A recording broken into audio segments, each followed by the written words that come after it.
So next topic is in the series of outlines is patriotism and nationalism are the two sides of the same coin. Basically सवाल आया था KP के paper में, तो KP के वाला जो आपका पीएमएस है ना, तो आई हैव डिसाइडेड तो कि इसकी रैंडम एक आउटलाइन बना लूँ. मैंने तो खैर देखा नहीं, पढ़े बगैर ही बनाई थी, लेकिन चलें देखते हैं, आपको आइडिया हो जाएगा करना क्या है कम से कम इसके अंदर. अच्छा, सबसे पहले लिखा है कॉन्सेप्चुअलाइजिंग दिस सेंस ऑफ टर्मिनोलॉजीज. अब बेसिकली आपको टर्मिनोलॉजीज़ एक तो सिनोनिम महसूस हो रही हैं, क्योंकि आपको यहाँ पे काफ़ी दफ़ा लोग सेम यूज़ कर लेते हैं लेकिन डिफरेंस होता है इसके अंदर, तो उसको यहाँ पे कॉन्टेक्सचुअलाइज करना है कि भाई डिफरेंस है क्या. पेट्रियोटिज्म होता है क्या, लव फॉर कंट्री होता है. टेरिटरी, इसके अंदर बेसिकली टेरिटरी वाला कॉन्सेप्ट आ जाता है, ठीक है, पेट्रियोटिज्म के अंदर, जिसके अंदर स्टेट आ जाता है. सही है, स्टेट सिस्टम को तो पता है ना, 4 चीज़ें होती हैं उसके अंदर आपकी. सबसे पहले टेरिटरी होती है, पॉपुलेशन होती है, गवर्नमेंट होती है और सोवरेनिटी होती है. सही है, सोवरेनिटी के सोवरेन होती हैं states. Next is feeling, passion. ये बेसिकली एक पैशन है, किस्म का फीलिंग है कि कायदे आज़म की सेइंग हम यहाँ लगा सकते हैं पेट्रियोटिज्म की कोई जो मैंने बताई थी. इसी तरीके से नेशनलिज्म क्या है, nationalism link to the caste, culture and heritage. अब ये फ़र्क है इसके अंदर कि भाई वो अलग चीज़ है, ये अलग चीज़ है. पहले तो हमने ये बताना है एग्जामिनर को या जो भी जो हमारा वो पेपर पर चेक करे. फिर क्या होता है, आइडेंटिटी एज अ नेशन. अब ये नेशन की आइडेंटिटी है basically on the basis of heritage, culture, caste, anything. Religion पे बेसिस भी हो सकती है, जिस तरीके से आपकी पाकिस्तान है या आपका इसराइल है. Next is nation state. In the I है, जैसे मैंने बताया 4 थिंग्स आती है. नेशन स्टेट, एक स्टेट का कॉन्सेप्ट अलग है, नेशन स्टेट का कॉन्सेप्ट अलग है. सही है, नेशन स्टेट वो होती है जो एक सिंगल नेशन होती है. स्टेट सिंपल 4 चीज़ों के ऊपर होती है, और नेशन स्टेट तब बनती है जब वो एक नेशन के थ्रू एक नेशन बन जाए उसके अंदर. और इकबाल का जो कॉन्सेप्ट था नेशन का on the basis of religion, वो मैंने यहाँ रेफर किया कि किस तरीके से नेशनलिज्म को इकबाल ने एक्सप्लेन किया था यहाँ पे. नेक्स्ट पॉइंट इज़ कि जो हम कंसेप्चुअलाइज करेंगे, ये हो गई तो एक ही हेडिंग में, उसके अंदर ही आएंगे relation between nationalism and patriotism. Patriotism मैंने बताया ना, जैसे कि सिनोनिम्स के तौर पे ही यूज़ होते हैं, लेकिन इनमें डिफरेंस है अगर आप डीप डाउन इसकी स्टडी करें. Nations living in a state with feeling of the patriotism. अब होता ये है कि असल कॉन्टेक्स्ट ये है कि जो नेशन है ना, अगर वो स्टेट के अंदर रह रही हो ना, उसकी फीलिंग आ जाए पेट्रियोटिज्म की, वो पेट्रियोटिज्म की फीलिंग के साथ रह रही होती है नेशंस. तो ये फ़र्क है कि ये आपस में एक साथ यूज़ हो सकती हैं, सिनोनिम्स होते हैं, लेकिन डीप डाउन डिफरेंस ये है कि नेशन ऑन बेसिस अलग हो सकती है नेशन की, ठीक है, और अगर वो हो सकें तो वो पेट्रियोटिज्म की फीलिंग के अंदर भी आ सकती हैं अगर वो एक स्टेट के अंदर रहती हैं. Example, Nations living in the US, American patriotism, American वो सुपरमेसी कह लें या जो भी कह लें, वो एक पेट्रियोटिज्म के अंडर रहते हैं कि वहाँ पे वो बहुत सारी स्टेट्स हैं, बहुत सारे लोग हैं, लेकिन सेम एक साथ रहते हैं under the pretext, under the umbrella of the state concept. ठीक है, अब जब हम अंडरस्टैंड कर लेंगे, कॉन्सेप्चुअलाइज कर लेंगे, next we will be going to discuss क्या होता है patriotism and nationalism are the 2 sides of the same coin. किस तरीके से same side of coin, 2 sides हैं सेम कॉइन की, 2 साइड्स हैं. ठीक है, ये हम एक्सप्लेन कर रहे हैं. मैंने बताया सबसे पहले civilization living on the basis of nationalism. अब मैं बता रहा हूँ कि सिविलाइजेशंस थी ना, वो शुरू से आपकी नेशनलिज्म के कॉन्सेप्ट पे रहती थी, पेट्रियोटिज्म का कॉन्सेप्ट नहीं था तब. ठीक है, ग्रीक्स ले लें, तुर्क्स ले लें, रोमन्स ले लें, पर्शियंस ले लें, कल्चर की बेसिस पे रहते थे ये लोग सारे. कल्चर, हेरिटेज या रिलीजन, कास्ट, इसकी बुनियाद पे आपका नेशनलिज्म की बुनियाद पे ये लोग रहते थे. ठीक है, ये पूरा फिर आप सिविलाइजेशन की थोड़ी बहुत डिटेल्स लिख सकते हैं इसके अंदर. Next is the formation of the nation state system. अब हुआ ये कि उसके बाद ना नेशन स्टेट सिस्टम बन गया. नेशन स्टेट सिस्टम बन गया कब, जब 30 ईयर्स वॉर हुई कैथोलिक्स प्रोटेस्टेंट्स की यूरोप के अंदर. उसके बाद ट्रीटी ऑफ वेस्टफालिया हुई 1648 के अंदर, जिसके अंदर वो टेरिटोरियल इंटीग्रिटी का सीन आया.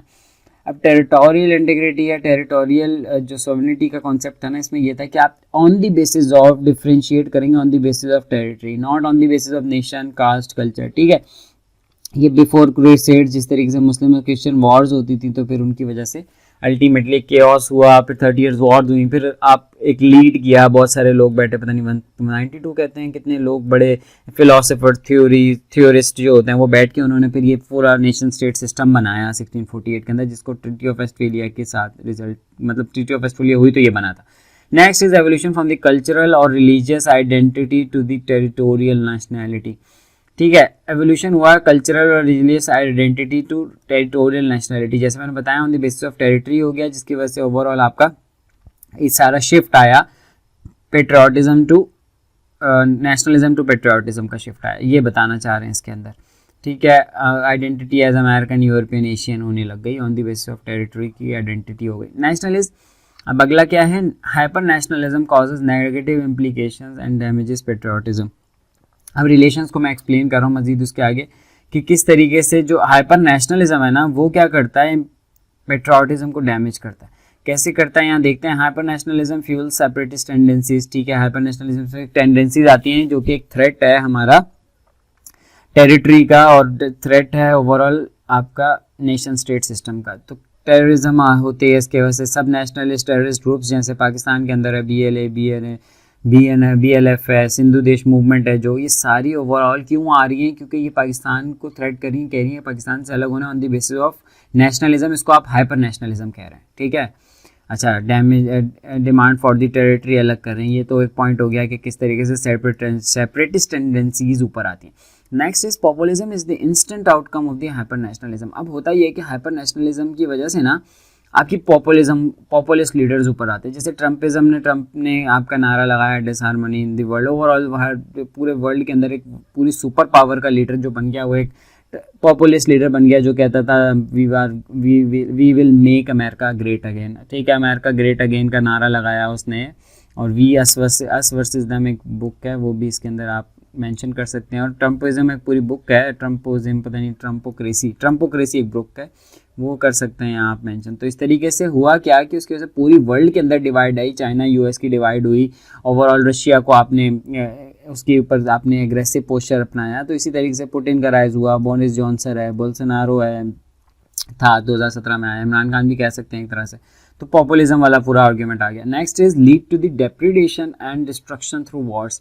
अब ये पूरा केओस की तरफ लेके जाता है आपका हाइपर नेशनलिज्म की। फिर हमने मतलब आर्ग्यूमेंट ये दिया कि डिस्ट्रक्शन किस तरह हुआ, नाजिज्म का पूरा नाजिम बताएंगे, हिटलर के अंदर कंसंट्रेशन कैंप्स का जिक्र करेंगे, इन्वेजन्स का जिक्र करेंगे, चेल्सोविया और ये और वो जितनी भी पोलैंड की थी, फ्रांस की थी, वो सारी जर्मनी ने की थी on the basis of unification of the Germany under the concept of we the elite, कि हम जर्मन्स हैं, वी दी जर्मन, सही है, वो वाला पूरा नाजिज्म का और वो पूरा नेशनलिज्म का जो कॉन्सेप्ट है वो आपने यहाँ डाल देना है। नेक्स्ट इज फैशिज्म को आप डालें यहाँ पे कि मुसोलिनी ने भी यही वाला कॉन्टेक्चुअलाइज किया था इसी हाइपर नेशनलिज्म को, उसकी वजह से कितना डिस्ट्रक्शन की तरफ लेके गए हैं पूरा मुल्क ओवरऑल। आप इसमें उससे पीछे वाली फिगर्स आ सकते हैं लेकिन बहुत लंबा हो जाएगा एक पैराग्राफ, लेकिन इतना काफ़ी है। अच्छा, next is racism and polarization and disharmony became norm.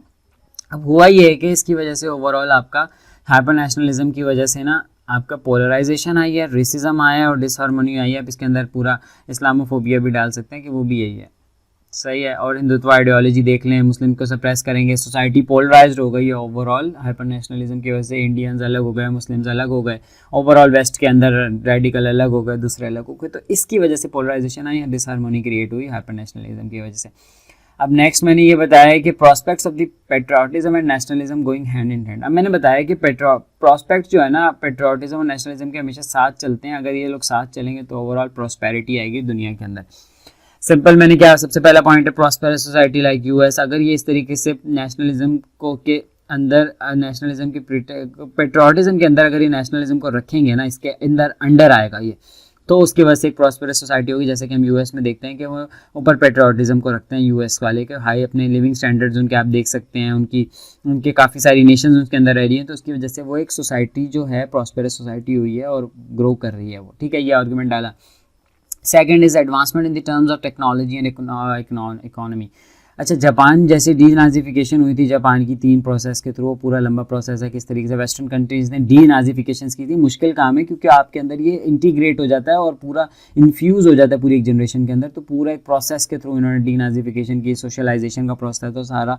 तो बताने की मैं यहाँ चाह रहा हूँ कि ओवरऑल जब ये डीनाजिफिकेशन हुई, पेट्रियोटिज्म ऊपर आया नेशनलिज्म के ऊपर, ओवरऑल डेवलपमेंट ग्लोबल कल्चर पूरा आया। तो इसकी वजह से अब आप देख सकते हैं कि जो जर्मनी है ना प्रेजेंटली एक लार्जेस्ट इकोनॉमी है पूरी यूरोप की, ठीक है। तो हमने इस तरीके से आर्गुमेंट बताना है कि किस तरीके से आपका पेट्रियोटिज्म ऊपर आएगा या नेशनलिज्म कम होगा, और ये दोनों हैंड इन हैंड चलेंगे तो फिर इस तरीके से सोसाइटीज प्रॉस्पेरस करेंगे।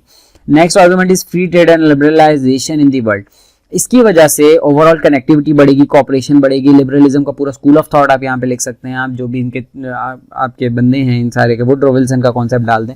तो मतलब कहना ये चाह रहे हैं कि जब ये चीज़ नहीं होगी, कनेक्टिविटी का ऊपर आएगा model, connectivity, cooperation, integration, laissez faire economy, ये सारी चीज़ें आएंगी तो ओवरऑल प्रॉस्पेरिटी आएगी दुनिया के अंदर और दुनिया प्रोग्रेस की तरफ जाएगी। जैसे कि last overall global GDP increase ही होता जा रहा है ना काफ़ी सालों से, इस वजह से क्योंकि ओवरऑल कनेक्टिविटी बढ़ी है। तो यहाँ भी यही आर्गुमेंट डालना है आपने। इसके बाद नेक्स्ट लास्ट समझ लेना आएगा और जो भी आपको समझ आता है आप लिख देंगे। तो एक रफ सी आउटलाइन है, फंक्शनिंग इंटरनेशनल ऑर्गेनाइजेशनल या कम्युनिटी।